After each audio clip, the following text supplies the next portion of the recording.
faisais une thèse, il y a très longtemps, sur Machiavel. Donc, pour travailler sur l'espace politique, il était très inévitable d'aborder l'espace pictural. Donc, une chose ou l'autre, c'était de l'espace politique, de la philosophie politique, je me suis déplacé vers la critique d'art. Mais en rentrant au Chili, la critique d'art est devenue une espèce de discours substitut. Parce qu'on avait été vaincu. Vaincu, c'était dans le terrain de la théorie politique, même chez mes propres camarades.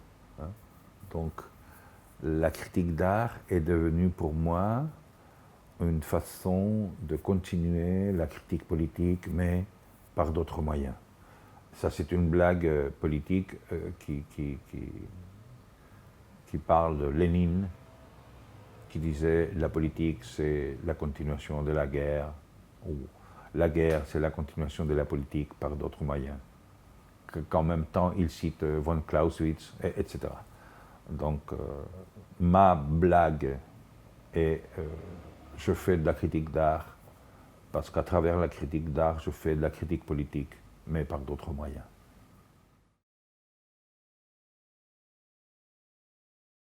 En 79.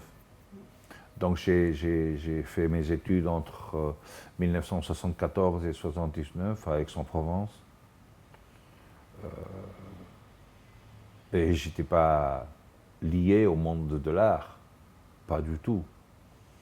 Mais ce sont ces lectures complètement latérales qui ne font pas partie du corpus, qui m'ont permis ou facilité ce déplacement, et qui était notamment la lecture de Lyotard. Le Lyotard de la peinture comme dispositif dividial. Ça c'est un texte d'époque en 10-18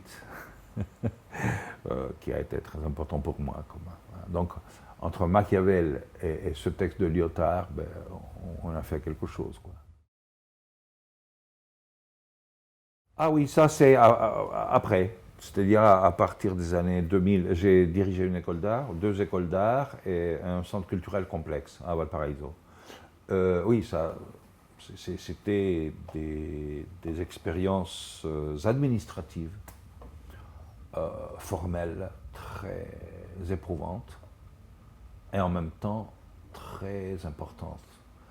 Parce que ça m'a permis d'aborder l'infrastructure de la pensée et de l'action institutionnelle. Il y a toujours un format. Et ce format décide parfois les idées, les parcours. Et ça a été une expérience extraordinaire. Et ça a été une faillite, finalement, du point de vue académique, parce que c'était un discours comme le mien, là, il n'est pas trop supportable pour l'académie. C'est-à-dire que si tu es conscient, tu commences à travailler sur des aspects qui mettent en cause cette même académie. Donc, à un moment donné, tu as des problèmes. Inévitable. Ça c'est comme ça. C'est pas un fatalisme. Voilà, tu travailles sur des dispositifs d'accélération formelle. Et il faut savoir mesurer que pas toutes les accélérations formelles sont permanentes de longue durée. Elles travaillent sur des conjonctures. Et ces conjonctures permettent de reconstituer des scènes, dans le sens freudien, des scènes, au sein d'une formation artistique déterminée. Voilà. Et je m'occupe de ça. Je m'occupe de travailler sur des problèmes de filiation et de transfert dans l'art contemporain. C'est une affaire de circonstances, mais c'est un déplacement moins poussé que si j'étais au Chili.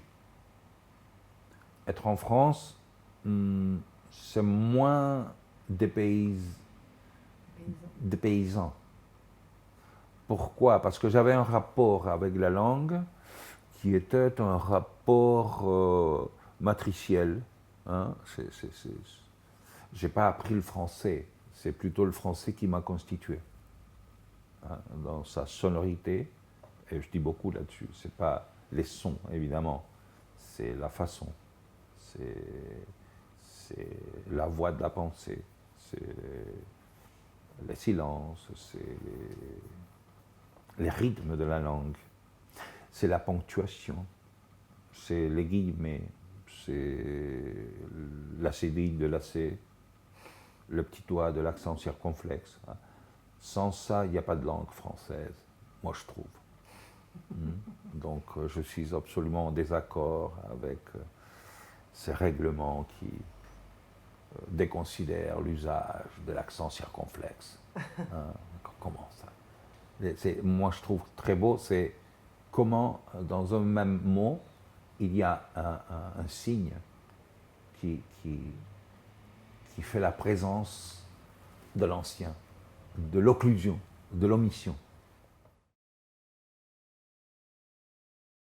La culture, c'est comme... on fait de la diplomatie culturelle. La diplomatie culturelle, c'est quoi? C'est finalement de travailler avec un certain niveau de qualité les rapports entre deux États. Hein? Ce soit des rapports économiques, militaires, même culturels, et, scientifiques, etc. Hein? Donc, on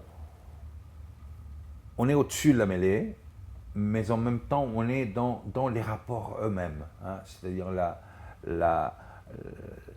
l'image du Chili en France, depuis Allende, la gauche, l'exil, tout ce sont des mémoires qui ont été façonnées aussi par un désir français.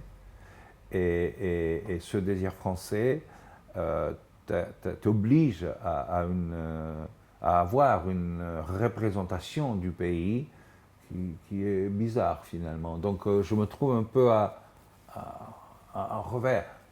Comment hein? Et je trouve qu'en même temps c'est très intéressant. C'est ça la culture finalement. Ce sont ces moments de inadéquation de la représentation des gens, des choses. Mais en même temps, c'est les retrouvailles avec le buvard, avec les vieilles métaphores qui m'ont installé aussi dans ce plaisir de la langue. C'est un choix politique de carrière et de politique de visibilité. Ce sont deux artistes qui ont une galerie à Paris. Ça, c'est important. Parce que ce n'est pas des artistes d'ambassade. Je ne fais rien pour elles. Elles agissent selon les lois du marché, de l'espace de galerie, un espace réel. Voilà. Elles sont prises en charge par quelqu'un. C'est pas moi, c'est pas l'État du Chili. Et c'est comme ça que je trouve qu'il faut faire les choses. C'est-à-dire c'est l'espace parisien ou français qui accueille ces deux artistes selon les lois de ses propres institutions. L'ambassade n'a rien à faire là. Au contraire. Donc j'appuie ça, mais c'est parce qu'elles sont déjà dans une lutte pour s'inscrire dans un circuit. Voilà. Donc je fais ça. Deux, parce que je les connaissais. Et je les ai connues à l'école, quand elles étaient étudiantes. Hein. J'ai suivi donc leur parcours.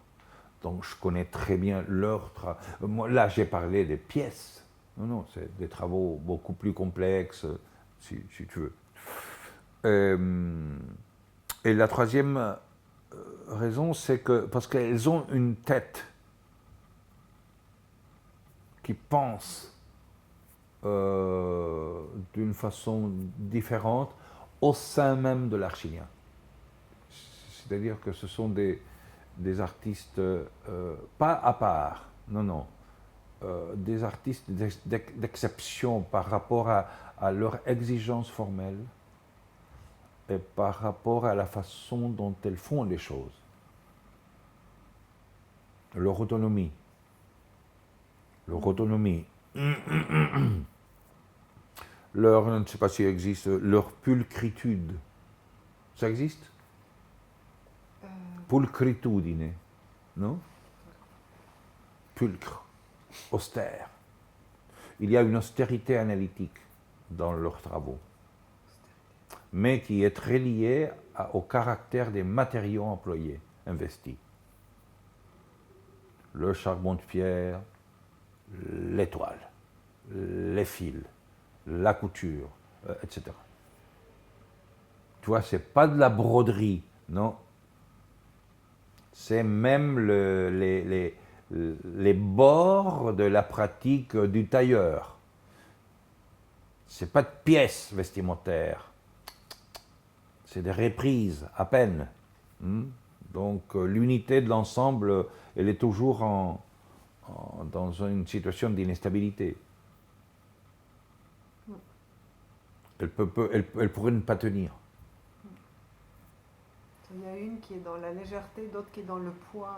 Dans le poids et dans l'obscurité, dans le poids de la mine de charbon, oui. Une est très aérienne et l'autre, elle est souterraine. Oui, mais c'est presque littéral.